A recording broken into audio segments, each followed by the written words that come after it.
Engine में vibrations, tractor जैसी आवाज़, एक्सेलरेशन में लैकिंग, न जाने क्या क्या कौन सी बातें लोग करते हैं। आज हम रिव्यू कर रहे हैं टाटा अल्ट्रोज XM+S, देश का लोहा व्हीकल को। सबसे पहले हम करा लेते हैं इसको रिफिल और बता दें कि हम इसको ड्राइव कर रहे हैं लगभग 1100 किलोमीटर, जिसमें से होगा 550 किलोमीटर जाना और 550 किलोमीटर आना। ये यात्रा है बद्रीनाथ का, और बद्रीनाथ के हर एक टेरेंस पे, पहाड़ों की स्टीप चढ़ाई पे, टूटे फूटे रास्ते पे, हर जगह इस गाड़ी को चलाएंगे हम। अभी इसमें पेट्रोल आया है लगभग 29 लीटर्स के आसपास, और अभी जो राइड टोटल दिखा रही है वो है 566 किलोमीटर से व्हीकल चल सकता है, जो अभी इसका एवरेज निकल के आता है वो। तो आपको बता दें कि टाटा अल्ट्रोज अगर आप में से किसी के पास है और एवरेज कैसे कैलकुलेट होता है, बेसिकली आपके व्हीकल का अगर माइलेज मान लीजिए आपने 10 ट्रिप करे हैं, 5000 किलोमीटर चलाए हैं, और उसका जो एवरेज निकल के आता है, रेशियो एवरेज, उसके हिसाब से पर लीटर को मल्टीप्लाई कर लीजिए और वो आपको दिखाएगा कि ये व्हीकल इतनी चल सकती है। मान लीजिए कि आपका व्हीकल आपने बहुत बेहतरीन माइलेज निकाला है 20 किलोमीटर्स के आसपास, और इस हिसाब से आपको ये अगर आपने 20 लीटर डलवाया तो बताएगा कि 400 किलोमीटर्स के आसपास आप इसको ड्राइव कर सकते हैं। वहीं दूसरी तरफ अगर आपका एवरेज चल रहा है 18 के आसपास और आपने 20 लीटर डलवाया तो आएगा कि 360 किलोमीटर्स के आसपास ये चल सकती है। इसका कैलकुलेशन जो कंपनी रिकमेंड करता है, कंपनी बताती है, उसके हिसाब से नहीं है, बल्कि आपकी ड्राइविंग स्किल्स कैसी, आपका ड्राइविंग मेजरमेंट क्या दे रहा है, उस हिसाब से ये रिव्यू दिखाता है। तो चलिए, यात्रा तो हम कर चुके हैं शुरू। कल शाम को 5 बजे हमने यात्रा ये शुरू किया था, और अभी ऋषिकेश वगैरह हरिद्वार सब कुछ घूम करके हम इसको ड्राइव कर रहे हैं। बहुत बढ़िया, अभी तक कोई दिक्कत नहीं आई है। अगर नॉइज़ की बात करते हैं तो अब बिल्कुल भी नॉइज़ नहीं है। पहले सीट में ही वाइब्रेशन आता था, अब वैसे वाइब्रेशंस नहीं आते हैं। ऐसा हो सकता है कि जब आप इसको हाई स्पीड पे चलाते हैं, हाईवे वगैरह पे 80-90 की स्पीड पे, जैसे कि इसको हमने ड्राइव किया था मेरठ एक्सप्रेसवे पर, और जब गाड़ी 100 की किलोमीटर्स पर आवर की स्पीड के आसपास चल रही थी, उस समय अगर हम ग्लासेस डाउन करते हैं तो इंजन का नॉइज़ बाहर से सुनाई देता है, पर सीट में कहीं कोई वाइब्रेशन फील नहीं होता है। अगर पिकअप की बात करते हैं तो आप इसको 4th गियर पे भी 80 तक ले जा सकते हैं। माइलेज एग्रेसिव ड्राइविंग में 18.5 के आसपास ये दे रही थी कल जब एग्रेसिव। बेसिकली मेरे अभी इस कार को ड्राइव कर रहा है मेरा दोस्त, जिसने दूसरी बहुत सारी कार ड्राइव कर चुका है ये, और इसके पास अभी है ग्लेंजा, और इससे पहले थी किया, और उससे पहले मारुति के कार यूज़ करता था। उसके हिसाब से उसने कहा, और इसके पास पहले टाटा अल्ट्रोज की भी गोल्ड वर्जन थी, और उस हिसाब से इसने कहा है कि VS6 वाले वर्जन में बहुत सारा इंप्रूवमेंट हो गया है, और लग ही नहीं रहा है कि पहले जो टाटा के लिए पहले लोग बात करते थे कि ट्रैक्टर जैसी आवाज़ है, ट्रैक्टर आ रही है, वाइब्रेशंस हो रहे हैं, ऐसा कुछ नहीं है। इवन ए लैग भी नहीं करता है, बहुत स्मूथ ड्राइविंग आ रही है। इसमें कुछ चीज़ें इसने बताई कि हाँ, इसका जो स्टीयरिंग है वो थोड़ा हार्डर है, इसके जो क्लच हैं वो भी थोड़े हार्ड हैं, और गियर लगाने में भी थोड़ा स्मूथ नहीं है। तो मैं आपको बता दूं कि जब अपनी गाड़ी को पहली सर्विस के लिए ले गया था, उसके बाद इसमें थोड़ी बहुत दिक्कत आ गई, क्योंकि गियर अलाइनमेंट, जैसे पहली बार आप सर्विस के लिए ले जाते हैं तो वो, मैं पहले इसमें 1 नंबर गियर लगाने में दिक्कत होती थी, तो सर्विस सेंटर वालों को मैंने बोला कि यार इसको ठीक कर दे। मैंने वीडियो कहीं देखा था, बताया कि उसको थोड़ा सा नट स्क्रू ठीक करना पड़ता है। उन्होंने स्क्रू वगैरह सेट तो कर दिया, पर इसमें अब क्या दिक्कत होगी कि गियर बॉक्स हल्का सा हिलता है, उसको भी ठीक करवाना पड़ेगा। लगाने में तो कोई प्रॉब्लम नहीं आती, अब 1 नंबर आराम से लग जाता है। अगर मैं आपको ऑनेस्टली बताऊं, जब आप कार लेकर के आते हैं, जब तक ये सर्विस सेंटर पे नहीं जाती तब तक मतलब आपकी गाड़ी बहुत अच्छी रहेगी। सर्विस सेंटर में जाने के बाद वो कुछ इधर स्क्रू करके आपको लगेगा कि कुछ चीज़ें ख़राब हो गई हैं, पर मजबूरी है, जाना पड़ेगा। और एक और चीज़ है कि जो टाइमलाइन ये देते हैं, आपको उसी टाइमलाइन में जाना है। अगर आप उस टाइमलाइन में नहीं जाते हैं, सपोज आपकी कार का है कि 1000 किलोमीटर्स पे जाना है, आपने 6 महीने में 1000 किलोमीटर्स नहीं चलाया, और आपको 2 महीने में जाना है, पहले 2 मंथ्स इधर 1000 किलोमीटर्स, तो आपका वो सर्विस हटा देंगे, बोलेंगे आपका से दूसरा सर्विस होगा, बिकॉज टाइमिंग जो है 6 महीने के आसपास हो गई है। दूसरी बात करते हैं, टेरेंस पे ग्राउंड क्लियरेंस वगैरह की प्रॉब्लम उतनी नहीं आई है।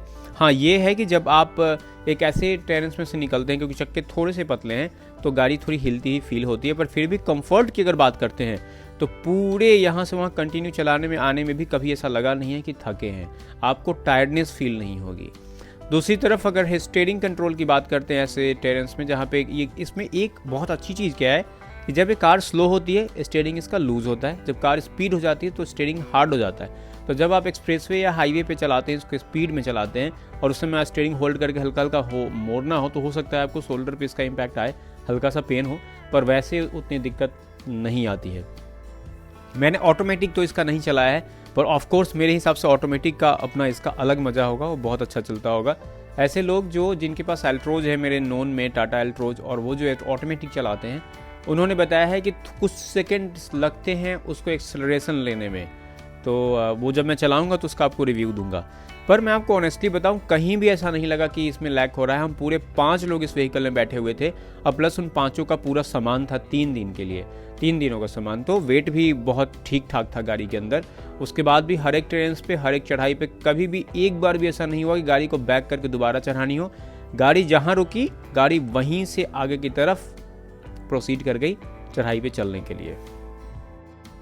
अभी ये कार है, ये है Tata Altroz XM plus S BS6 face 1।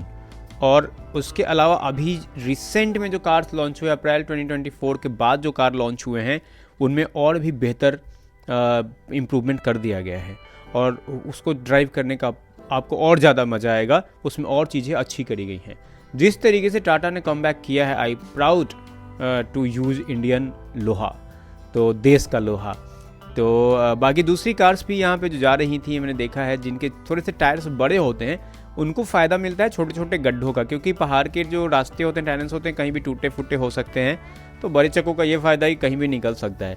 और ग्राउंड क्लियरेंस में कहीं कोई दिक्कत इसमें अभी तक तो नहीं आई है, और शायद आएगी, क्योंकि जहाँ से आपने कुछ इस वीडियो में पीछे देखा है कि जिस जगह पे गाड़ी चल रही है, आगे पिकअप वगैरह जा रही है, वहाँ पे भी स्मूथली निकल के चला जा रहा था। आप में से किसी के पास कोई भी क्वेरी हो इस कार से रिलेटेड तो आप बता दें। अब मैं आपको इस कार का एक्सपीरियंस बताने जा रहा हूँ कि जब मैंने लिया था उसके बाद से अब तक क्या क्या दिक्कत आई है, और कैसे उसको ठीक कराया है, और आगे मुझे क्या लगता है कि और ज़्यादा चैलेंजेस आ सकते हैं। तो ऑनेस्टली बताऊँ, जब आप कार लेने जाते हैं तो आपको सबसे पहले कार के पेंट्स को बहुत ठीक से देखना है। वैसी कोई जगह जहाँ पे हल्का सा बुलबुले जैसा उठा हुआ रहता है, तो वो गाड़ी ना लें, उसको ठीक करवा लें, क्योंकि वो बाद में उखड़ने लग जाता है। मेरी इस कार में भी ऐसी ही एक जगह थी, मैं हल्का सिकुड़ा हुआ था, मैंने ध्यान नहीं दिया, और बाद में जब धुलवाने के लिए गया तो वहाँ से वो वॉश हो गया। और थोड़ा सा पार्ट जो है, हालांकि मेटल के ऊपर नहीं है, पीछे वाले बम्पर पे है, तो इसलिए वो उतना मतलब ठीक है। टाटा के बाद कनेक्ट किया था मैंने, पर दोबारा लेकर के नहीं गया। 6 महीने हो गए थे उसके बाद, तो फिर लेके जाएंगे तो सर ठीक कर देंगे, नहीं भी करेंगे तो कोई दिक्कत नहीं है, क्योंकि गाड़ी तो चलानी ही है। दूसरा, अगर आप फर्स्ट सर्विस के लिए जाते हैं और आपका गेट वगैरह जैसे बंद करने में कहीं कोई प्रॉब्लम नहीं आती है, तो आप उसको बोल दे कि यार तुम्हें कुछ नहीं करने का ज़रूरत है, इसमें नॉर्मल एक चेक कर लो, कुछ स्क्रू छूने का ज़रूरत नहीं है, नहीं तो सब कुछ दोबारा से सेट कर देते हैं। और क्लीनिंग वगैरह भी उतने अच्छे से नहीं करते, तो आप उनको बोल सकते हैं कि बढ़िया से क्लीन करके दो। दूसरी सर्विस और तीसरी सर्विस में भी सेम चीज़ है। और दूसरी चीज़ ये है कि जब आप गाड़ी लेते हैं ना, तो कोशिश करें कि पहले साल में उसको खूब चला लें। खूब इसलिए चला लें क्योंकि जो उसकी वारंटी है, उसी वारंटी में कुछ अगर दिक्कत होने वाला होगा भी, तो इंजन पूरा रम जाएगा और आपको प्रॉब्लम्स की पता चल जाएगा। मेरी गाड़ी में क्या दिक्कत आया था कि जब जैसे गाड़ी हमने स्टार्ट करी सेम सेटिंग पे, तो ये AC काम नहीं करता था, ओनली ब्लोअर काम करता था। और इस प्रॉब्लम से क्या था कि ये कभी पूरे 6 महीने में 2-3 बार ये प्रॉब्लम आई, और टाटा के सर्विस सेंटर में कितनी बार इसको लेकर के दिखाने के लिए मुझे जाना पड़ा। और पहली सर्विस के बाद इवन क्या चैलेंज आया कि इसके जो रिमोट की है, जिससे कि गाड़ी लॉक अनलॉक होता है, वो लॉक अनलॉक हर बार नहीं हो रहा था। इवन जो ड्राइवर के पास सेंट्रल लॉक है, उससे भी सारे डोर्स एक बार अनलॉक नहीं हो रहे थे। ये सारी प्रॉब्लम फर्स्ट सर्विस के बाद आई। और जब मैं उनके पास ले जाता तो वो कहते कि यार आपने तो चेक नहीं किया, मतलब हमारे पास दिक्कत आएगी तो हमें पता चलेगा। फिर 4-5-6 बार ले जाने के बाद उनके सामने एक बार उन्होंने कहा कि सर सब कुछ ठीक कर दिया, दिक्कत नहीं है, कि मैंने कहा तुम वहीं छोड़ दो गाड़ी और मैं वहीं पे आता हूँ। 2 बार फिर मैं गया, शाम को गया, सुबह गया, फिर उनको प्रॉब्लम दिखाई, उनके सामने दिखाई, फिर उसको फिक्स करके दिया। हालांकि उसके बाद से अभी तक दिक्कत तो नहीं आई है, पर हाँ मुझे प्रॉब्लम बहुत फेस करनी पड़ी, बार बार गाड़ी को उनके पास लेके जाना पड़ा। और पहली सर्विस हमेशा अपने सामने करवाएं कि वो क्या कर रहे हैं, क्या नहीं कर रहे हैं, ये रिकमेंडेशन है। अगर सर्विस की बात करते हैं तो जैसा लोग बोलते हैं कि मारुति का, हुंडई का, होंडा का, किया का, इन सब का सर्विस है, टाटा महिंद्रा का ऐसा सर्विस नहीं है, they are lacking in the service. तो ये एक बार को मुझे फील हुआ, मतलब ऐसा है कि इनके पीछे पड़ना पड़ता है। काम सुनवाई तो होती है, ऐसा नहीं कि नहीं होता है, पर they just take it very likely और इनके पीछे आपको पढ़ना पड़ेगा। और अगर आपने सोशल मीडिया वगैरह के थ्रू टाटा के लिंक्डइन बोल रहा हूँ सॉरी, ट्विटर वगैरह पे कनेक्ट किया है तो उसकी भी सुनवाई होती है। यानी कि सर्विस सेंटर पे जो लोग बैठते हैं वो उतना ध्यान नहीं देते, पर ऑफकोर्स वो लोग जो बैकएंड में बैठे हुए हैं वो आपकी बात सुनते हैं और इसको एस्केलेट भी करते हैं। बाकी आप में से बहुत सारे लोग ऐसे हैं जो इस वीडियो को देख रहे होंगे, तो आपको बता दूं कि कोई अगर मुझसे ये पूछेगा कि क्या 6-7 लाख रुपए 8 लाख रुपए में टाटा अल्ट्रोज लेना चाहिए कि नहीं लेना चाहिए, तो मैं ये रिकमेंड करूंगा कि ऑफ कोर्स लेना चाहिए। और क्यों लेना चाहिए? जैसे कि 5 स्टार सेफ्टी रेटिंग है, इंजन भी 3 सिलेंडर है, पर पहले ऐसा 3 सिलेंडर जैसा रह नहीं गया है, बहुत रिफाइनमेंट आ गई है। या फिर आपको फिर एक माइक्रो एसयूवी या एसयूवी के लिए जाना चाहिए, या फिर टाटा पंच भी आप ले सकते हैं, दैट इज़ ऑल्सो गुड अगर आप हैचबैक नहीं चाहते हैं तो। पर स्टेबिलिटी की अगर बात करते हैं तो स्टेबिलिटी में अल्ट्रोज का कोई जोर नहीं है। इवन एक टाइम पे जो फोर्ड की पोलो आती थी, वॉक्सवैगन पोलो, तो जो पोलो आती थी, पोलो को भी पछाड़ देने की क्षमता रखती है। और मैंने ऐसे वीडियोस देखे हैं जहाँ पे who is polo like that Tata Altroz करती हुई निकल जाती है, हु इज़ पोलो। तो इस वीडियो में इतना ही है। हालांकि बातें आपसे करने के लिए तो बहुत सारी होती हैं, हम कि कुछ भी बात कर लें। अगर आप प्लान कर रहे हैं बद्रीनाथ जाने का तो सुबह सुबह 4 बजे आप निकल सकते हैं अपनी गाड़ी से और शाम तक आप आराम से वहाँ पहुँच जाएंगे। पर रास्ते का मज़ा लेते हुए जाइए, इसलिए कोशिश करिए कि शाम को यहाँ निकलिए 4-5 बजे, ऋषिकेश में हरिद्वार में स्टे करके अगले दिन सुबह वहाँ से निकलें और सारे संगम वगैरह घूमते हुए रात तक आप बद्रीनाथ पहुँच सकते हैं, या फिर उससे आप जोशीमठ में भी स्टे करके आगे जा सकते हैं।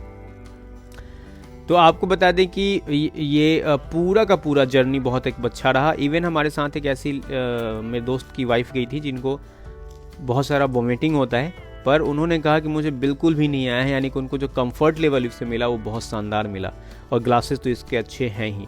अब आते हैं इनके कंक्लूजन पे कि गाड़ी में क्या माइलेज मिला क्या नहीं मिला। तो टोटल गाड़ी अभी चल चुकी है हमारी 1166 किलोमीटर्स, और जो पेट्रोल बचा हुआ है वो है 104 किलोमीटर्स का। अगर माइलेज की बात करते हैं तो इस टेरेंस में, इस ट्रिप में इसने जो माइलेज निकाल के दिया है वो है 14.6 का। कॉज ये है क्योंकि रास्ते में बहुत सारा जाम भी था वापसी में, और एक्सप्रेसवे वगैरह पे भी जाम था, इस वजह से ये माइलेज ड्रॉप हुआ है, और दूसरा कोई रीज़न नहीं है। और दूसरा एक जो कार चलाते हैं तो उनका भी है कि एक्स्ट्रा एक्सेलरेशन की वजह से भी माइलेज ड्रॉप हो जाता है। इवन अगर मैं इस कार को ड्राइव करता तो मैं जहाँ पे 22 के आसपास निकालता हूँ, मेरा दोस्त थोड़ा सा एग्रेसिव ड्राइव करता है, और इसलिए उसने जो एवरेज निकाला एक्सप्रेसवे के ऊपर निकाला था वो था 18.8 का। तो अगर आप एक खुद से चलाते हैं जिसका आपको हैबिट है इस कार की, तो आप आराम से 16 के आसपास का माइलेज दिल्ली से बद्रीनाथ में आराम से निकाल सकते हैं, कहीं कोई प्रॉब्लम नहीं आएगी। जो टोटल रिफिलिंग कराया था पूरे ट्रिप में जो हमारा पेट्रोल लगा है, माइलेज तो मैंने बता दिया कि 14.6 का है, पर पूरे ट्रिप में जो पेट्रोल लगा है तो पहली रिफिलिंग मैंने करी थी वो है 29 लीटर्स, एक बार मैंने रिफिलिंग कराई थी 23 लीटर्स, और फिर उसके बाद एक बार रिफिलिंग कराई थी अप्रॉक्स 2100 का, और फिर एक बार 1000 रुपीज़ का। तो पूरी की पूरी गाड़ी 1166 किलोमीटर चला, 14.6 का एवरेज माइलेज निकाला। जो ड्राइविंग रेटिंग इसने दिया, क्योंकि आपको ड्राइविंग रेटिंग देती है, सेफ्टी में 5 है, पर ड्राइविंग में इसका आया है 4.8, और जो ड्रॉप हुआ है वो हुआ है एक्सेलरेशन की वजह से और गियर की वजह से। इसी के साथ वीडियो को यही समाप्त करते हैं। आशा करते हैं वीडियो पसंद आया। अगर कोई क्वेश्चन क्वेरी हो तो प्लीज़ कमेंट करिए। जय बाबा बद्री विशाल, नमस्कार, जय हिंद, जय भारत।